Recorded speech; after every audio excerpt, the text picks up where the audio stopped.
Okay, well, the snow came that I've been expecting. Looked like it for the last few days, and it started coming down just after I got started on doing this raccoon trap here.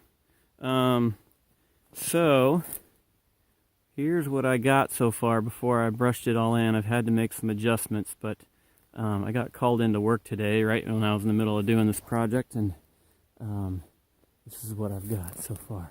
That's about a 80-pound log there, and inside of that notch that's cut into it, that's actually a log that I was bucking up for firewood. I bucked, actually I should say me and my ex-girlfriend bucked all of our firewood by hand with axes this winter.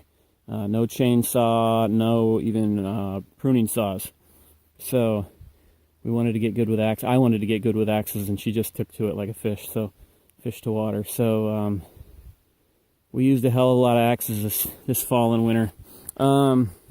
So this is a pretty standard figure 4 trap. I was initially hoping to do a double figure 4 trap, which would have both ends of this log suspended, and that is more than double hard. It's like hard squared, because both sides are moving at the same time. So while you're trying to set one trap, while you're trying to set one half, if you already have the other half set, it's being wiggled all the time. Everything's got to be set on a hair trigger.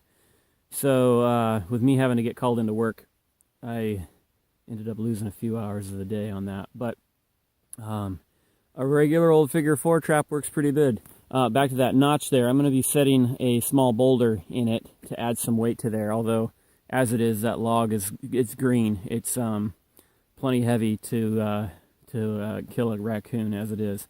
So let's walk you through it here, I suppose. Sorry for the light conditions in my phone, but these two posts right here on either side of the log are keeping the bottom hinge in place. There's another one staked in behind it. Let's see if we can't just show you that. This guy right here and this guy right here are keeping and that third one down there are keeping everything in place. And then these two right here are keeping it so it has to fall down straight, smack onto that peeled log right there. Now the raccoon or whatever gets in here will be pinned between those two hard logs. So it should be pretty darn quick. This figure 4 is designed so that when it triggers, these pieces, the post and the fulcrum there, get flung out of the way so they're not in the way of the falling log, and anything bigger than a large rat should not have any problem getting squished in there with everything else out of the way. All these other random pieces are just a screen, as well as that whole back wall, to keep the raccoon from coming in anywhere other than through here. And I'm actually going to brush this in a good deal more. That bush that you see right there with the snow on it, and this one all behind it, I purposely picked that area because those are barberry bushes. They're covered in thorns, which you can see on this guy pretty clearly. Not fun to crawl through for a raccoon, so that's another part of the barrier. I'm going to cut more of that down and add it to the surround around here, anywhere I can where it's not going to affect the figure 4 mechanism. And bammo. So I have a secret weapon for raccoon bait, and that is avocados. I used to manage a campground over on San Juan Island, and the raccoons were amazing. They would do anything to get into a garbage can if it had an avocado skin in it.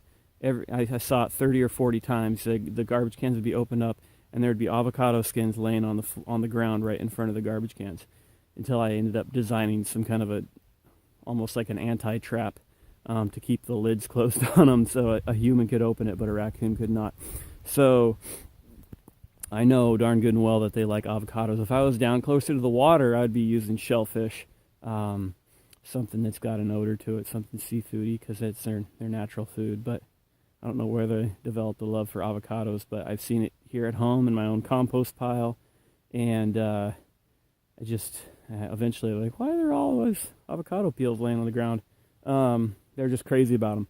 So I just had some tacos and I saved all my avocado waste from that, and that's going to go in there. I will trigger this sucker so you guys can see how they work.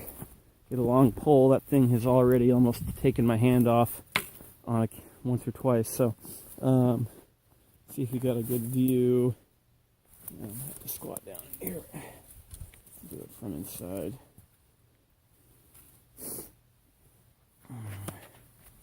Okay, so let's see here.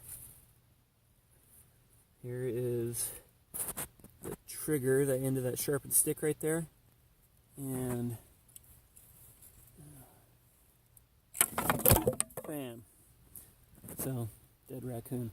I'm going to set this up tonight, and with more weight on it, like I said, I'm going to put a small boulder in that notch and check it first thing in the morning, or actually maybe even when I get back from work.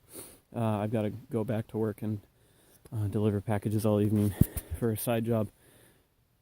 But hope you like it, and thank you very much.